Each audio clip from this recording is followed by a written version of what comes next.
Interim government যাদের পরিচয় ছিল নিরপেক্ষ, দল নিরপেক্ষ, তারাও এই ষড়যন্ত্রে শরীক ছিল।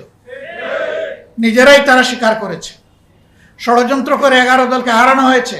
জাতীয় নির্বাচনের আগে অনেক নাটক হয়েছে, আপনারা দেখেছেন, আমি সেদিকে যাচ্ছি না। তারপরে একটা নির্বাচন হয়েছে, একই দিনে দুটো নির্বাচন হলো,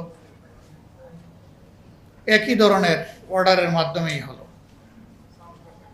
আমরা বিরোধী দল দুটাকেই গ্রহণ করলাম, শপথ নিলাম।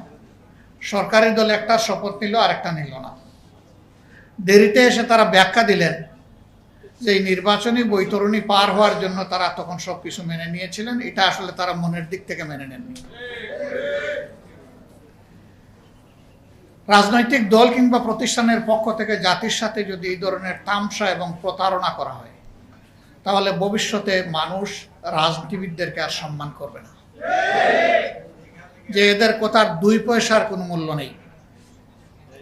এরা যখন তাদের সুবিধাজনক জায়গায় পৌঁছে যাবে, তখন জনগণের সাথে দেওয়া সমস্ত ওয়াদা ভুলে যাবে। আমরা বিস্মিত হলাম, জাতীয় সংসদের মতো জায়গায় দাঁড়িয়ে প্রতারণার আত্মস্বীকৃত সাক্ষী পাওয়া গেল। লজ্জা, সামান্য হায়া শরম থাকলে এটা হওয়ার কথা ছিল না। ভালো হয়েছে, জাতি চিনে ফেলছে। এখন আর অন্য কোনো ব্যাখ্যা দেওয়ার সুযোগ নেই। ওখানে যা বলা হয় কার্যকরীতে তা লেখা হয়ে যায়, ইতিহাসের অংশ হয়ে যায়, যদি এটা এক্সপাঞ্জ না হয়ে থাকে। যেহেতু এই বক্তব্য এক্সপাঞ্জ হয়ে নাই, কাজেই এই আত্মস্বীকৃতিও রেকর্ড হয়ে থাকলো।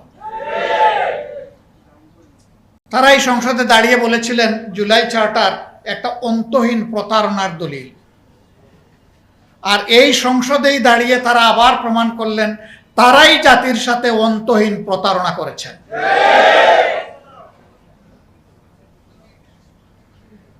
তারা বলেন এই 4টা প্রশ্ন আমি বুঝি না, সাধারণ জনগণ বুঝে কিভাবে? আমার প্রশ্ন, একটা প্রশ্ন যদি জনগণ না বুঝে, তাইলে 31টা বুঝে কিভাবে?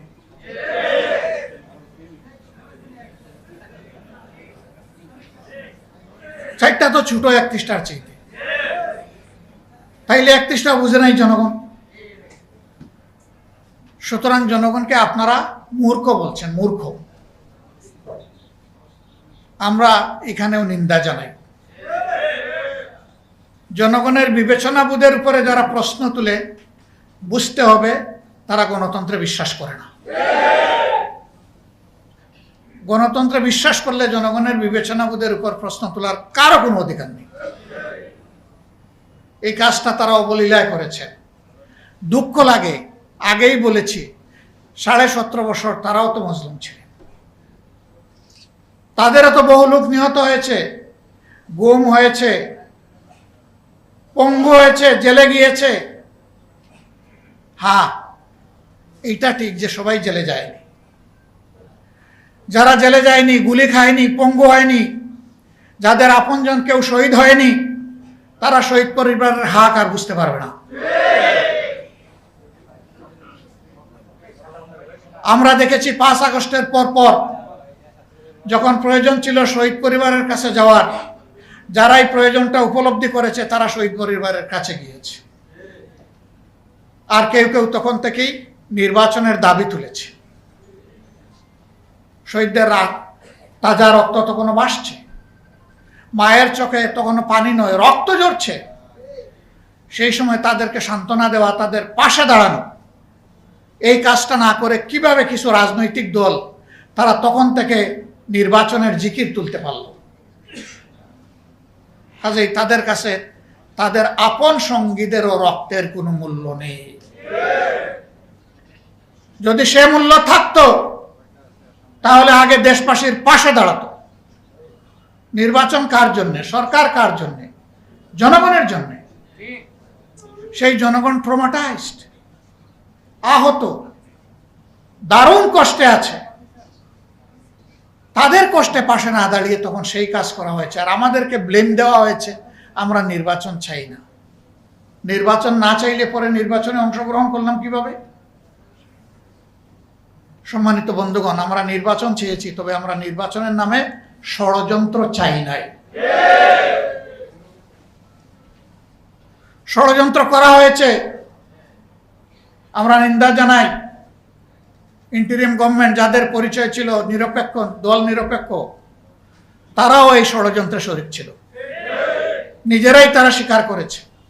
ষড়যন্ত্র করে 11 দলকে হারানো হয়েছে।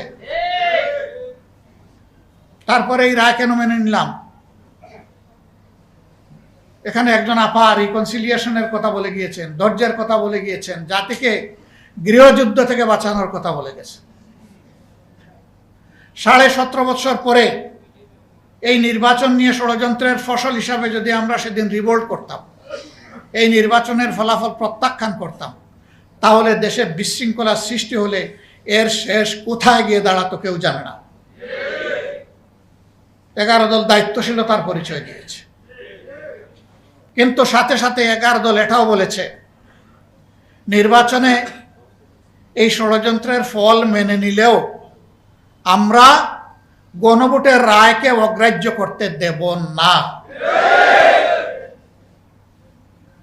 এ পর্যন্ত 10 থেকে 11 বার আমার কাছে ফরমাল প্রপোজাল এসেছে যে আসেন আমরা সংস্কার করার জন্য, সংশোধনের জন্য একটা সংশোধন কমিশন করি। আমাদের পরিষ্কার জবাব, সংশোধনের জন্য কোনো কমিশন লাগে না। সংশোধনের জন্য সরকারি দল ট্রেজারি বেঞ্চ থেকে বিল আনতে পারে, বিরোধী দল আনতে পারে। সেই বিল আসবে, বেটিংয়ে যাবে, আবার ফিরে আসবে, তারপরে আলোচনা হবে, আলোচনার পর ভোটে যাবে, ভোটে যদি এটা গ্রহণযোগ্য হয় তাহলে পাশ হয়ে যাবে। এটার জন্য কোনো কমিশন লাগে না। এখানে সংশোধনী কমিশন করার জন্য গণভোট হয় না। গণভোট হয়েছে দেশের পচা রাজনীতির আমূল পরিবর্তন সাধনের জন্য, ফ্যাসিবাদের মূল কেটে দেওয়ার জন্যে।